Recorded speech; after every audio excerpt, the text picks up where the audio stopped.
जय हिंद दोस्तों, आज हम लोग पुनः उपस्थित हुए हैं अपने करंट अफेयर्स के सेशन को आगे बढ़ाने के लिए। तो आप सभी जिस तरह से प्यार दे रहे हैं, आप लोग लगातार बनकर रहिए, आप लोग को जबरदस्त फायदा होगा, आप यकीन मानिए, आप भरोसा एक बार कीजिए, आपको बहुत ज़्यादा फायदा होगा। जिस तरह से आप लोग लगातार रह रहे हैं, आप लोग लगातार बनकर रहिएगा, जबरदस्त फायदा होना एकदम तय है। क्योंकि हम क्वेश्चन जो करंट अफेयर्स का जो लाते हैं, वह आपको बिल्कुल चुनिंदा क्वेश्चन लाते हैं, जो कि किसी भी एग्जाम के लिए बहुत ही महत्वपूर्ण होता है। अधिकतर प्रश्न जो मेरा टच करेगा, यह आपको बीपीएससी जो होने वाला है 70वीं बीपीएससी प्रीलिम्स, उसमें टच होगा, फिर बीएसएससी सीजीएल 4 में टच होगा, फिर बिहार एसएससी जो 12th लेवल पे भराया है उसमें टच होगा, फिर बिहार दरोगा प्रीलिम्स में टच होगा। और ये सब क्वेश्चन जो रहेगा बहुत ही जबरदस्त तरीके से आपके क्वेश्चन एग्जाम में हूबहू आएगा, और आपको यह सब क्वेश्चन अधिकतर किताब में नहीं देखने के लिए मिलेगा। और वैसे प्रश्न को ही हम यहाँ पर सेट किए हुए हैं। और लगभग 10 तारीख के बाद जो एडिटोरिया और जो आपका करंट अफेयर्स वगैरह आ जाएगा, उसको भी हम लोग कवर करेंगे एक एक करके। आप लोग को टेंशन नहीं लेना है। और साथ ही हम लोग एडिटोरिया का करंट अफेयर्स के साथ साथ एडिटोरिया का जो बिहार एसएससी का जो प्रैक्टिस सेट है, उसको भी हम लोग एक एक करके कवर करेंगे। हम लोग को किताब को मंगवा रहे हैं, 10-12 तारीख के बाद जो है कि आप लोग के लिए हम लोग वो शुरू कर देंगे। आप लोग लगातार बनकर रहिएगा, बहुत फायदा करेगा। और करंट अफेयर्स को आप लोग बुक में नोट डाउन करते चलिएगा, क्योंकि क्वेश्चन जो है वह बहुत बेहतरीन क्वेश्चन को सेट किया गया है। तो चलिए बिना कोई समय गवाए आप लोग लगातार बनकर रहिएगा, और जितना वीडियो अपलोड करते हैं बस आप देख लीजिए और माइंड में फिट कर लीजिए। देखिएगा क्वेश्चन एग्जाम में कैसे टच होता है, क्योंकि खुद हम एग्जाम में बैठते हैं और एग्जाम में रिजल्ट देते हैं और एक सिलेक्टेड आदमी के रूप में बोल रहे हैं। इसीलिए बार बार आपको रिकॉल हम यकीन दिलवाने के लिए बोलते हैं कि आप जहां भी पढ़ रहे हैं, आप अच्छी तरीका से लगातार मेहनत करके पढ़िए, क्योंकि दिन ब दिन एक एक दिन घट रहा है, आपका एज भी घट रहा है, एग्जाम का डेट भी घट रहा है। इसीलिए आप अपना अगर तैयारी अच्छे से नहीं कीजिएगा तो फिर दिक्कत हो जाएगा। तो चलिए हम लोग कल का जो हम लोग करंट अफेयर्स किए थे, उसको हम लोग एक बार रिकॉल कर लेते हैं मेन क्वेश्चन। तो आप लोग को बताना है, ऑरेंज फेस्टिवल 2024 कहां आयोजन किया गया? तो नागालैंड में। और हॉर्नबिल फेस्टिवल भी कहां होता है? नागालैंड में होता है, याद रखिएगा। वहीं अगर बात करते हैं हम लोग पक्के पगा, हॉर्नबिल फेस्टिवल अरुणाचल प्रदेश में होता है। आगे बढ़ते हैं, अगला सवाल। अगला सवाल आप लोग को बताना है कि उड़ीसा के मुख्यमंत्री नवीन पटनायक ने राष्ट्रीय चिल्का झील पक्षी महोत्सव का कितना संस्करण का उद्घाटन किया? तो चौथा संस्करण। आगे बढ़ते हैं, भारतीय सेना में सूबेदार का पद पाने वाली पहली महिला कौन बनी है? तो सूबेदार का पद पाने वाली पहली महिला प्रीति रजक बनी है। आगे बढ़ते हैं, ट्राई के नए अध्यक्ष कौन बने हैं? अनिल कुमार लोहाटी बने हैं। ट्राई के नए अध्यक्ष अनिल कुमार लोहाटी बने हैं, आप लोग याद रखिएगा। आगे बढ़ते हैं, अगला सवाल। दीप ग्रेस एक्का ने हाल ही में अंतरराष्ट्रीय सेवानिवृत्ति की घोषणा की है, जिसका संबंध किस खेल से है? याद रखिएगा, अगर आएगा दीप ग्रेस एक्का हॉकी। आगे बढ़ते हैं, अगला सवाल बताना है कि कौन से मंत्रालय के झांकी को सर्वश्रेष्ठ झांकी का अवार्ड दिया गया इस बार 2024 में? तो याद रखिएगा, संस्कृति मंत्रालय। कौन सा मंत्रालय? संस्कृति मंत्रालय, याद रखिएगा। और वर्तमान में भारत के संस्कृति मंत्री जो है वह जी किशन रेड्डी है। आगे बढ़ते हैं, अगला सवाल। जनवरी 2024 में आईसीसी ने किस क्रिकेट बोर्ड को निलंबित कर दिया? तो याद रखिएगा, श्रीलंका को किया है निलंबित। आगे बढ़ते हैं, अगला सवाल आप लोग को बताना है जो बहुत ही अच्छा क्वेश्चन है। भारतीय चुनाव आयोग ने मतदान के बारे में जागरूकता फैलाने के लिए कौन से लघु फिल्म के लिए राजकुमार हिरानी के साथ समझौता किया है? तो याद रखिएगा, माई वोट माई ड्यूटी करके याद रखिएगा। आगे बढ़ते हैं, अगला सवाल आप लोग को बताना है, किस भारतीय संस्था ने अपने व्यवहारिक गृह पत्रिका पहल का अनावरण किया है? तो याद रखिएगा, इरडा ने किया है। किसने किया है? इरडा ने। और वर्तमान में इरडा के प्रमुख है देवाशीष पांडा। कौन है? पांडा। इरडा पांडा। और उधर ट्राई के कौन हो गए? अनिल कुमार लोहाटी। आगे बढ़ते हैं, अगला सवाल आप लोग को बताना है कि दिल्ली के सुप्रीम कोर्ट सभागार में भारत के सर्वोच्च न्यायालय के हीरक जयंती समारोह का उद्घाटन किसने किया है? तो याद रखिएगा, नरेंद्र मोदी ने किया है। हीरक जयंती समारोह का उद्घाटन जो सुप्रीम कोर्ट में किया है वो किसने किया है? तो याद रखिएगा, वो आपका नरेंद्र मोदी ने किया है। आगे बढ़ते हैं, कौन सा शहर भारत में इंडिया रबड़ मीट 2024 के 7वें संस्करण की मेजबानी करेगा? तो याद रखिएगा, गुवाहाटी में। यानी रबड़ पर जो सम्मेलन होगा वह गुवाहाटी में होगा, जो कि असम में है। आप खाली सुनते रहिएगा, क्वेश्चन देखिएगा, एग्जाम में आपको कैसे हूबहू देखने के लिए मिल जाएगा। आगे बढ़ते हैं, अगला सवाल, नीतीश कुमार ने नोट के उलटफेर करते हुए कितना बार शपथ लिया? याद रखिएगा 9वीं बार शपथ लिया, और पहली बार पक्का पक्की 2000 में लिया था और अंतिम बार 2024 में लिया। आगे बढ़ते हैं। राष्ट्रपति द्रौपदी मुर्मू ने 75वें गणतंत्र दिवस के अवसर पर कितने व्यक्ति को वीरता पुरस्कार दिया? तो याद रखिएगा वीरता पुरस्कार दिया है 80 व्यक्ति को, और कीर्ति पुरस्कार दिया है 6 व्यक्ति को, और शौर्य सम्मान दिया है 8 को। यानी वीरता पुरस्कार दिया है 80 को, कीर्ति पुरस्कार दिया है 6 व्यक्ति को, और शौर्य सम्मान दिया है 8 व्यक्ति को। आगे बढ़ते हैं। अगला सवाल, अगला सवाल आप लोग को बताना है कि 75वें गणतंत्र दिवस पर वीरता के लिए वायुसेना पदक से किसे सम्मानित किया गया?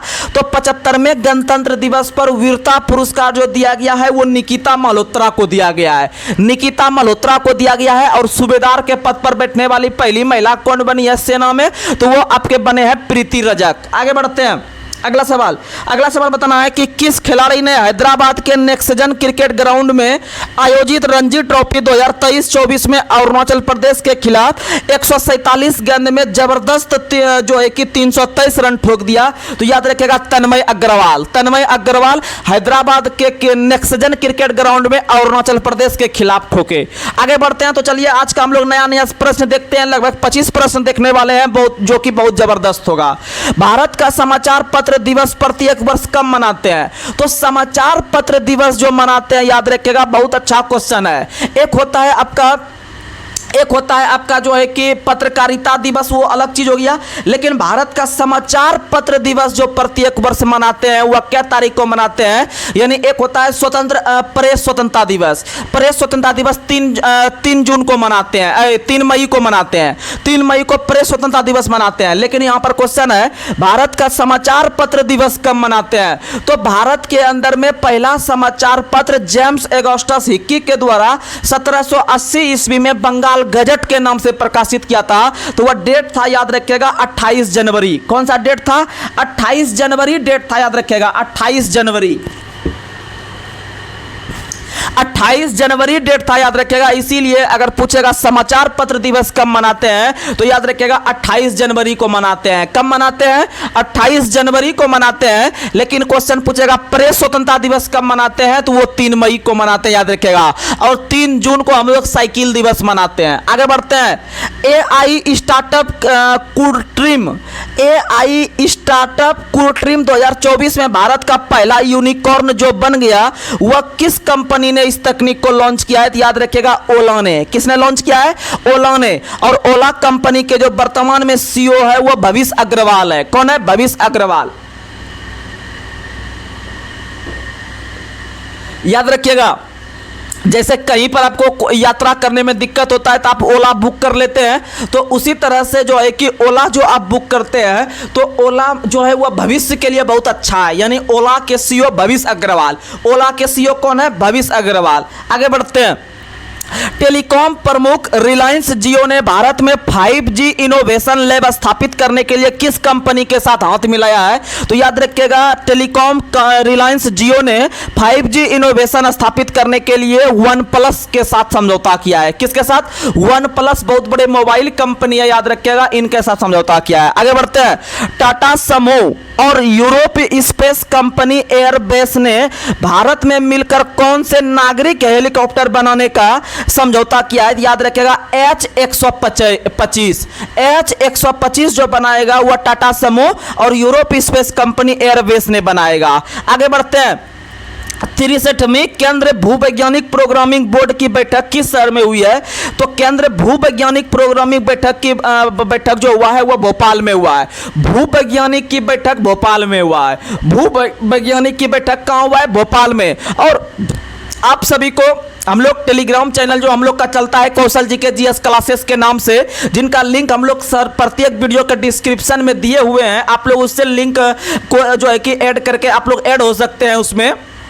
और उसी में हम लोग डेली सिलेबस देते हैं रात के 10 बजते बजते, और उसी में हम लोग जो करंट अफेयर्स डेली हम लोग हाथ से लिख के जो नोट्स बनाते हैं वो दोनों पेज आपको अपलोड हम डेली कर देते हैं। आप लोग वहां से भी पढ़ सकते हैं और यहां पर जब सुनिएगा तो आपको याद हो जाएगा माइंड में, और हर एक क्वेश्चन अपने आप में महत्वपूर्ण है, यह समझ लीजिए। और उधर आपको बात रहा स्पीडी वगैरह याद करवाने का, या फिर आपका जो करंट अफेयर्स रहता है एडिटोरिया वगैरह का, वो हम सब याद करवा देंगे। हम लोग वो बुक मंगवा रहे हैं, एक एक चीज रटवा देंगे, बशर्ते आप लगातार रहिएगा तभी कुछ फायदा हो पाएगा, अन्यथा नहीं तो कहीं भी आप करते हो बड़ा बड़ा कोचिंग चल जाइएगा, कुछ नहीं होने वाला है जब तक आप खुद का मेहनत नहीं कीजिएगा।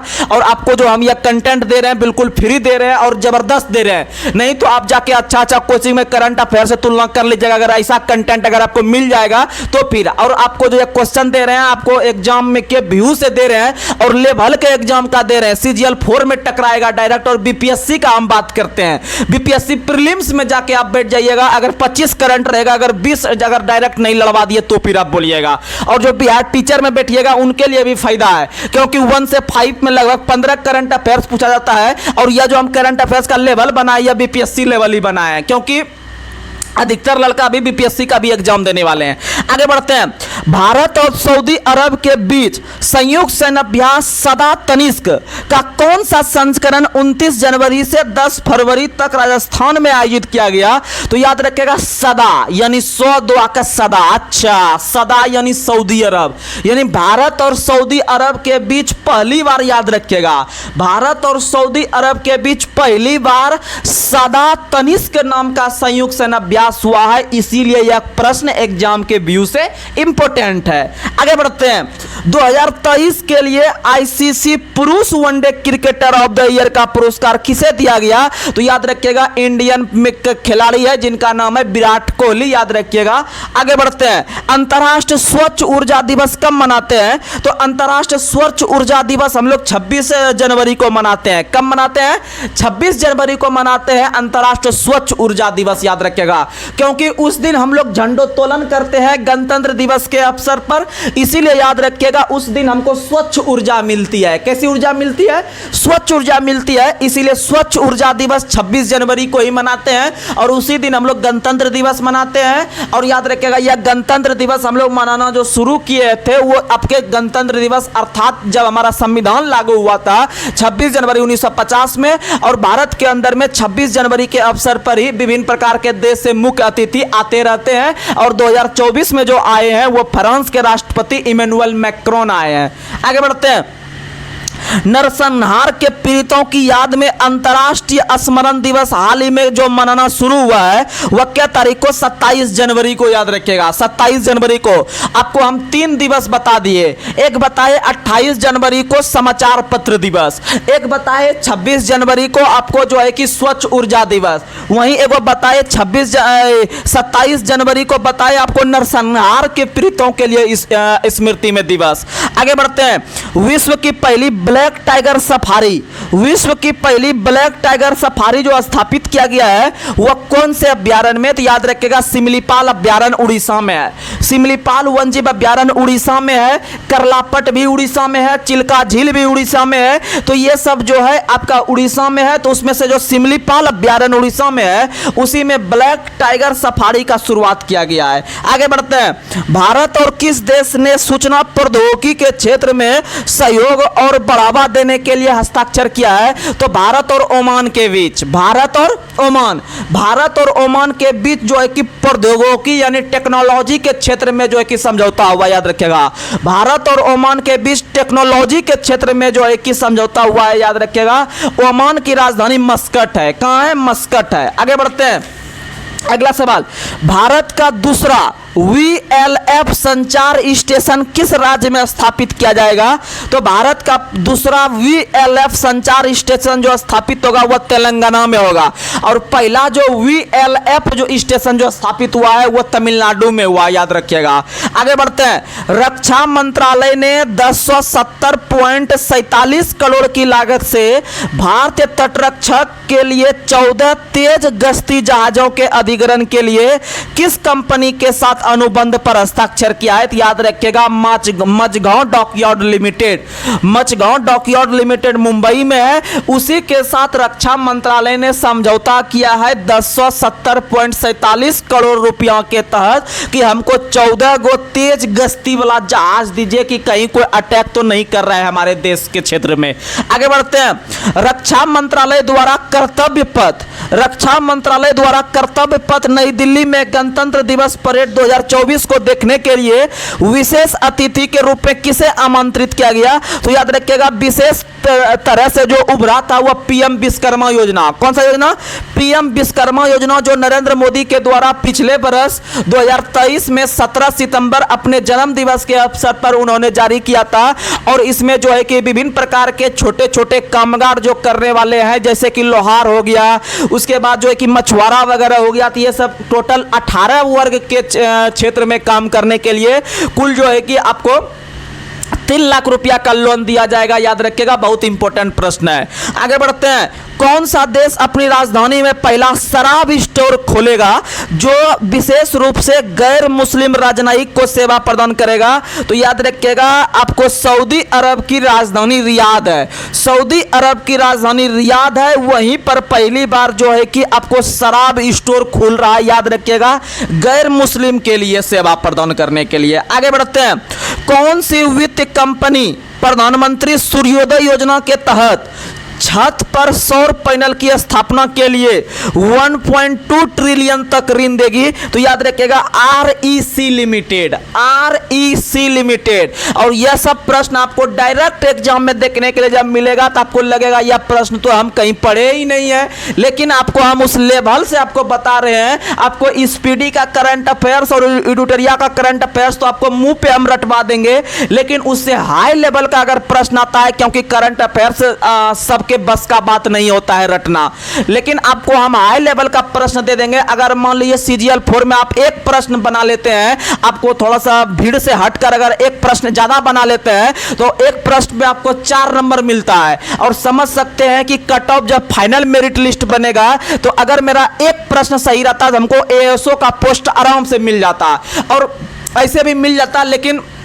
थोड़ा ड्यूटी में अनियमितता होने के कारण जो है कि पढ़ाई थोड़ा सा अच्छा से नहीं हो पाता है।